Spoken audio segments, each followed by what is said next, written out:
करते हैं। अब स्वतंत्रता के अधिकार की बात करते हैं कि स्वतंत्रता का जो अधिकार है इसमें 4 अनुच्छेद हैं, अनुच्छेद 19, 20, 21 और 22। ठीक है, तो स्वतंत्रता का अधिकार जो है इसमें सबसे पहले अनुच्छेद 19 कहता है, अनुच्छेद 19 6 प्रकार की स्वतंत्रता देता है। तो 19(1) को देखते हैं हम। 19(1) कहता है वाक एवं अभिव्यक्ति की स्वतंत्रता, मतलब अपने शब्दों में बोलने का अधिकार, और दूसरा बोल सकते हैं प्रस्तुत करने का अधिकार, प्रस्तुत करने का अधिकार। तो क्वेश्चन कभी कभार आता है कि बोलने का अधिकार किस अनुच्छेद में, तो अनुच्छेद 19(1) में है। लेकिन अब इसमें क्या है, यह सीमित है। कैसे सीमित है वो समझिए। सीमित ऐसे है कि आप किसी से कुछ बोलेंगे तो आपके अधिकार के दायरे में बोलेंगे, आप ऐसा नहीं बोलेंगे कि सामने वाले का अधिकारों का हनन हो जाए, सामने वाले के मूल अधिकारों का हनन हो जाए। अभी एक अभिनेत्री है स्वरा भास्कर, तो उन्होंने एक बयान दिया अपने बोलने के अधिकार को लेकर कि जो अफगानिस्तान में जो तालिबान का संकट है, भारत में उसी तरीके का हिंदुत्व का संकट है। अब एक बात बताइए कि अभी तक के इतिहास में, चाहे हम प्राचीन, मध्यकालीन या आधुनिक भारत पढ़ते हैं, हिंदुत्व या हिंदू आतंकवाद ने आज तक किसी देश पर आक्रमण किया, किसी समुदाय पर आक्रमण किया, तो उनका ये बयान, उन्होंने बयान किसके दायरे में दिया कि 19(1) के तहत हमें बोलने का अधिकार है, लेकिन यह बयान स्वीकार नहीं किया जाएगा। उन्होंने अपने सीमित, जो उनकी सीमित दायरा था उसको क्रॉस कर दिया, तो उनके खिलाफ केस किया गया या किया जा सकता है, आप ये समझिए। तो आप बोलेंगे वही बोलना है जो आपके दायरे में हो, जो सीमित हो। उसी प्रकार से एक डायरेक्टर है, फिल्म डायरेक्टर, उसने बोल दिया कि मुगलों ने इस देश का विकास किया, कि मुगल महान थे, ऐसा कुछ। अब एक बात बताइए, आप इस देश में महान किसे कह रहे हैं, जो एक आक्रमणकारी थे, आक्रमण यहां पर भारत में आक्रमण करते हैं और भारत को लूटते हैं, तो उनको आप क्या कह रहे हो, महान कह रहे हो। क्या कह रहे हो, महान कह रहे हो। जिन्होंने सिखों के गुरु की हत्या करी और जिन्होंने कई मंदिरों को लूटा, मंदिरों की जगह मस्जिद बनवाई, तो उन्हें आप कह रहे हो कि महान थे।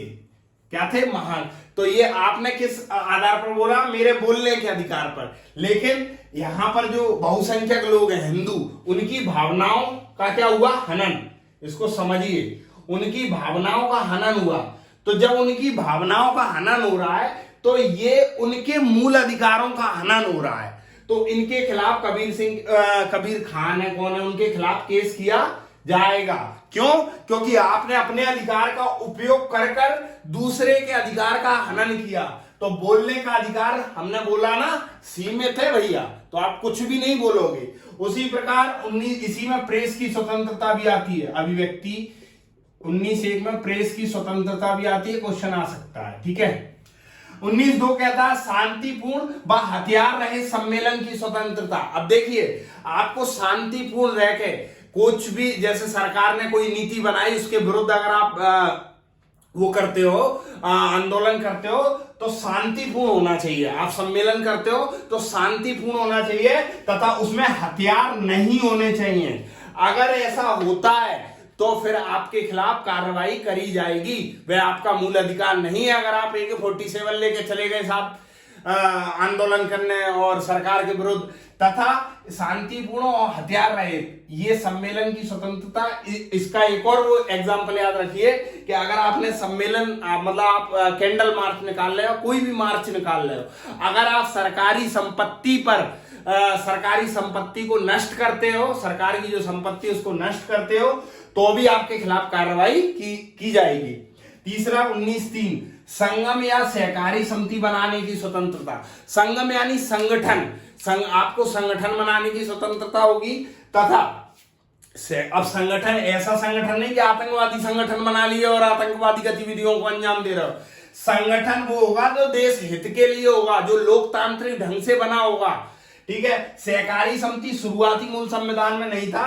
97वां संविधान संशोधन, SS का मतलब 2011 संशोधन, ऐसे 2011 में सहकारी समिति जोड़ी कि प्राइवेट और सरकारी का सहअस्तित्व करके एक संगठन बनाया जाएगा। इसका मतलब ये। 19(4) कहता भारत राज्य क्षेत्र में अबाध संचरण की स्वतंत्रता। अबाध संचरण का मतलब कि आप भारत के राज्य क्षेत्र में कहीं भी घूम सकते हो। अबाध मतलब बाधा नहीं होगी, संचरण घूमने की स्वतंत्रता। इसको आप अपने लैंग्वेज में लिख लीजिएगा कि भारत राज्य क्षेत्र में आप कहीं भी घूम सकते हो। भारत राज्य क्षेत्र में आप कहीं भी घूम सकते हो, ठीक है।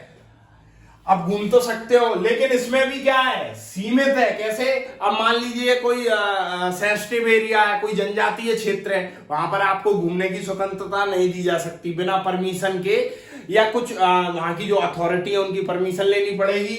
लेकिन जो सामान्य घूमने वाली जगह है वहां आप घूम सकते हो। तो सीमित शब्द याद रखिए, सबसे महत्वपूर्ण है इस स्वतंत्रता के अधिकार में। फिर 19(5) कहता है भारत के किसी भी भाग में निवास कर लो। तो ये बात सही है, पहले 370 के प्रावधान जो थे तब जम्मू कश्मीर को छोड़ के भारत के कहीं किसी भी क्षेत्र में निवास कर सकते हैं, लेकिन अब जम्मू कश्मीर भी शामिल है। लेकिन यहां पर भी क्या है, एक बाउंड्री है। कैसी? जो जनजातीय कुछ क्षेत्र हैं, विशेष जनजातीय क्षेत्र हैं, चिन्हित हैं सरकार के द्वारा या शासन के द्वारा, वहां पर आप निवास नहीं कर सकते, क्योंकि वहां आपसे जनजाति को खतरा है, जनजाति से आपको। फिर 19(6) संपत्ति अर्जित करने की स्वतंत्रता। ये मूल संविधान में थी। ये क्या थी? मूल संविधान में थी। 44वें संविधान संशोधन 1978, हाँ 44वें संविधान संशोधन 1978 द्वारा इसको हटा दिया गया। तो ये पहले 7 प्रकार की स्वतंत्रताएं थी, लेकिन वर्तमान में 6 की। अगर क्वेश्चन आए कि मूल संविधान में कितने प्रकार की स्वतंत्रताएं थी 19 के तहत, तो 7 थी, वर्तमान में 6। ये क्वेश्चन हमेशा आएगा। 44वें संविधान संशोधन 1978, 44वें, और सहकारी समिति 97वां संविधान संशोधन 2011। अंतिम 19(7) कोई भी वृत्ति, आजीविका, व्यवसाय, व्यापार की स्वतंत्रता। इसको अपनी लैंग्वेज में समझिए, जीवन यापन करने के लिए आप कोई भी व्यापार कर सकते हैं, ठीक है, बिजनेस कर सकते हैं, रोजगार ढूंढ सकते हैं। लेकिन इसमें भी ये बाउंड्री लगती है। कैसी? कि आप गांजा नहीं बेच सकते। गांजा आप गैर कानूनी तरीके से नहीं बेच सकते, आप स्मैक नहीं बेच सकते, आप जुआ नहीं खेल सकते, कहीं भैया जुए से भी तो पैसा आ रहा है। तो इस तरीके के। अब ये याद करने की छोटी सी ट्रिक देख लीजिए। केजरीवाल साहब को याद रखिए, केजरीवाल साहब, ठीक है। केजरीवाल साहब ने क्या कहा? सबसे पहले अन्ना के आंदोलन में भाषण दिए। अन्ना के आंदोलन में जब भाषण दे दिए, उसके बाद शांतिपूर्ण ढंग से क्या किया? सम्मेलन किया, सबको इकट्ठा किया। इसके बाद क्या किया? एक आम आदमी पार्टी नाम का एक संगठन बना लिया। संगठन के बाद क्या किया? भारत के हर राज्य में घूमे, देखे कि कहां सरवाइव कर पाएंगे। उसके बाद क्या किया?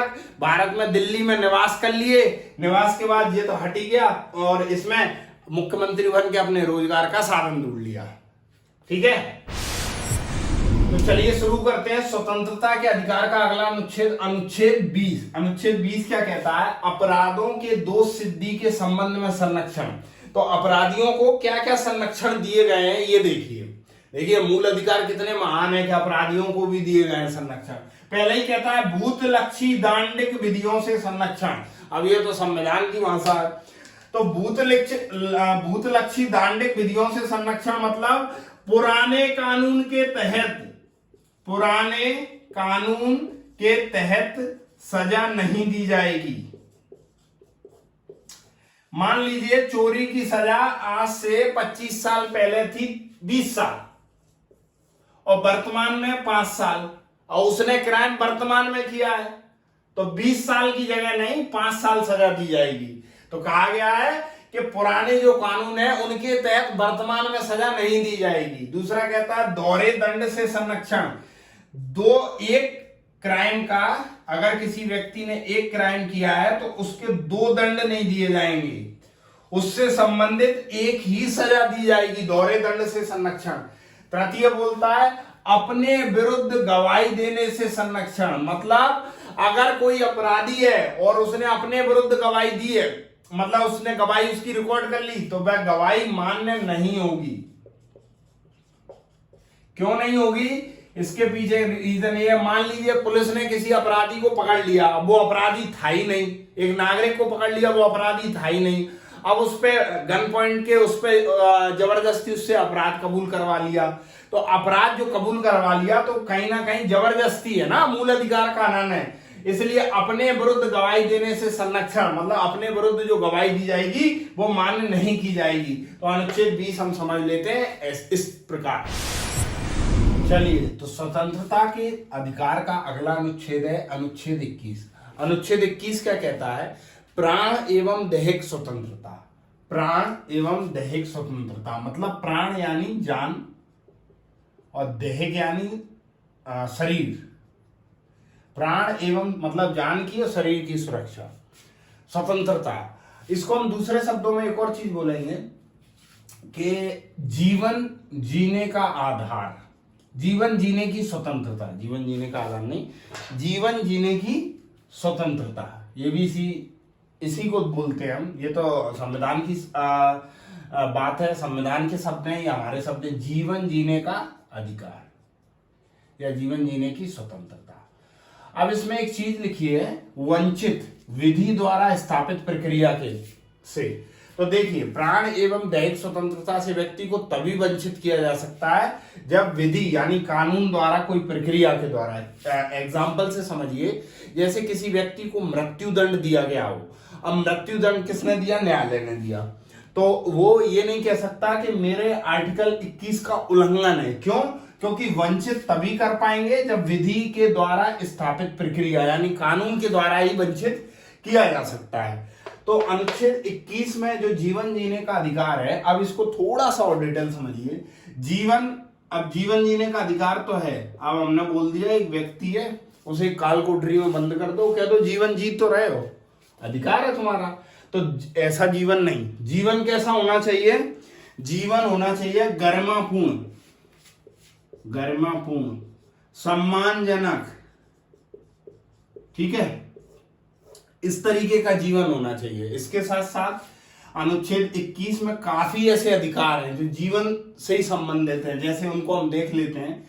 निजता का अधिकार, निजता का अधिकार, राइट टू प्राइवेसी। अब निजता के अधिकार में आप बोलेंगे कि जैसे जो सार्वजनिक स्थल पर सरकार कैमरे लगा लेती है, वो तो निजता के अधिकार के अगेंस्ट है। तो फिर हम वही कह रहे हैं, राज्य ऐसे प्रावधान कर सकता है जो शांति व्यवस्था बनाने के लिए कुछ ऐसे प्रावधान कर सकता है। यहाँ पर वंचित मैंने इसीलिए बोला था, विधि द्वारा स्थापित प्रक्रिया मतलब कुछ ऐसे कानून बनाकर इनसे वंचित किया जा सकता है, ठीक है। इसके साथ साथ शोर शराबे से स्वतंत्रता, या हम इसको अपने शब्दों में बोलें कि मान लीजिए आप अपने घर पर हैं और सामने कोई शोर शराबा हो रहा है, तो आप आर्टिकल 21 के तहत इनके खिलाफ कंप्लेंट कर सकते हैं कि ये मेरे जीवन जीने के अधिकार से, जीवन जीने के जो स्वतंत्रता है उसका उल्लंघन हो रहा है। इसके साथ साथ जैसे सोने का अधिकार, अगर आप सो रहे हो और आपको किसी ने जगा दिया तो वह भी आर्टिकल 21 का उल्लंघन माना जाएगा, ठीक है। उसके खिलाफ भी आप कोर्ट जा सकते हो। अब मान लो आपके घर वालों ने जगाया, उसके खिलाफ मत जाना, पर जा सकते हो, ठीक है। इसी में अगला हम एक और चीज देख लेते हैं कि अपना साथी चुनने का अधिकार, ये भी आर्टिकल 21 के अंतर्गत आता है कि मान लीजिए आपको अपने मन का विवाह करना है, अपने मन का विवाह के लिए भी आप आर्टिकल 21 के द्वारा ही आपको स्वतंत्रता दी जाती है कि आप अपना लाइफ पार्टनर चुन सकते हैं। और अगर ऐसा करने में कोई आपको बाधा डाल रहा है तो आप उसके खिलाफ कार्रवाई भी कर सकते हैं, ठीक है। तो आर्टिकल 21 में इस तरीके के प्रावधान दिए गए हैं। निजता का अधिकार, सोने का अधिकार, जीवन साथी चुनने का अधिकार, हाँ, और इम्पोर्टेंट और भी। अब इसमें अगला है घूमने या विदेश यात्रा का अधिकार। विदेश यात्रा का अधिकार भी इसी के अंतर्गत आता है। फिर पर्यावरण का अधिकार, मतलब मान लीजिए आपके बाहर कोई आपका पेड़ या कुछ भी लगे हैं, पेड़ पौधे, उनको काट रहा है तो भी आर्टिकल 21 का ही उल्लंघन माना जाएगा कि पर्यावरण के विरुद्ध कोई कार्य नहीं किया जाएगा। तो इस तरीके के काफी अधिकार आर्टिकल 21 में आते हैं। अब इसको मैं डिकोड और कर दूं कि जिन जिन चीजों से आपको मानसिक क्षति होती है, जो जो चीजों से आपको मानसिक क्षति होती है, वे सभी जीवन जीने के अधिकार के अंतर्गत आते हैं। अब मानसिक क्षति कैसे होती है, मान लीजिए आपको विदेश जाना है, कोई जाने नहीं दे रहा, दिमाग पर टेंशन हो रही है।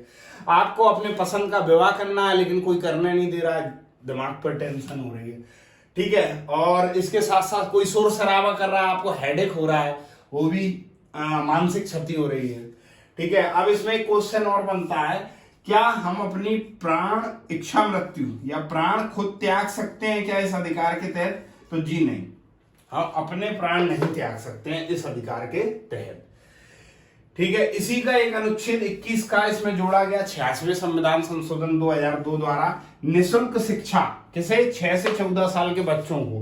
कैसी शिक्षा? निःशुल्क शिक्षा। ये भी क्या कर दिया? मौलिक अधिकार कर दिए, मौलिक अधिकार। तो इस तरीके से हम आर्टिकल 21 को समझ लेते हैं। चलिए, तो स्वतंत्रता के अधिकार का अगला अनुच्छेद है अनुच्छेद 22। अनुच्छेद 22 क्या कहता है? कुछ दशाओं में गिरफ्तारी व निरोध से संरक्षण। गिरफ्तारी व निरोध से संरक्षण मतलब अगर किसी को गिरफ्तार कर रहे हो तो उसके लिए कुछ अधिकार दिए गए हैं व्यक्ति को। क्या दिए गए हैं? कि गिरफ्तारी से पहले कारण बताना होगा, बिना कारण बताए आप किसी को गिरफ्तार नहीं कर सकते, पहले ही पॉइंट ये बनता है। दूसरा कहता है अगर गिरफ्तार कर रहे हो तो वह व्यक्ति अपने वकील से सलाह बात कर सकता है, वह व्यक्ति अपने वकील से सलाह ले सकता है, बात कर सकता है। तृतीय बोलता है 24 घंटों के भीतर मजिस्ट्रेट के सामने प्रस्तुत। कहने का मतलब है कि अगर किसी ने गिरफ्तार कर लिया किसी व्यक्ति को तो 24 घंटे के भीतर मजिस्ट्रेट के सामने प्रस्तुत करना पड़ेगा। अब जैसे बहुत से लोगों बच्चों के उसमें क्वेश्चन आएगा कि मान लीजिए किसी व्यक्ति को चेन्नई से गिरफ्तार किया और यूपी में केस था, तो जो चेन्नई से यूपी आने का समय वही 48 घंटे तक हो जाएगा लगभग। तो भैया जो समय ट्रेवल का है वो समय नहीं गिना जाएगा, 24 घंटे इसको काट के गिने जाएंगे। तो 24 घंटे के भीतर मजिस्ट्रेट के सामने पेश। तो कुछ दशाओं में गिरफ्तारी व निरोध से संरक्षण। अब एक और क्वेश्चन बन जाता है, एक जैसे कारण बताओ, तो बहुत सी जगह बिना कारण बताए गिरफ्तारी हो जाती है, उसको बोलते हैं निवारक निरोध। इसको समझ लीजिए थोड़ा सा, शायद आ जाए। निवारक निरोध का मतलब होता है, मान लीजिए कोई व्यक्ति है, ठीक है, ये एक व्यक्ति है, ये पुलिस है, पुलिस को आशंका है इस व्यक्ति पे कि ये क्राइम कर सकता है, ये क्या कर सकता है? क्राइम कर सकता है, तो पुलिस इसे पहले ही से गिरफ्तार कर लेगी, ठीक है। या फिर बहुत सी बार ऐसा होता है ना कि जैसे कुछ नेता हैं जो भड़काऊ भाषण दे सकते हैं, तो उन्हें पुलिस गिरफ्तार कर लेती है। जैसे जम्मू कश्मीर में कुछ नेता थे, उनको क्या कर दिया था? नजरबंद कर दिया था। एक तरीके की गिरफ्तारी नहीं बोलेंगे लेकिन नजरबंद, तो वह सब निवारक निरोध में आता है। तो इस तरीके से हम स्वतंत्रता के अधिकार को समझते हैं।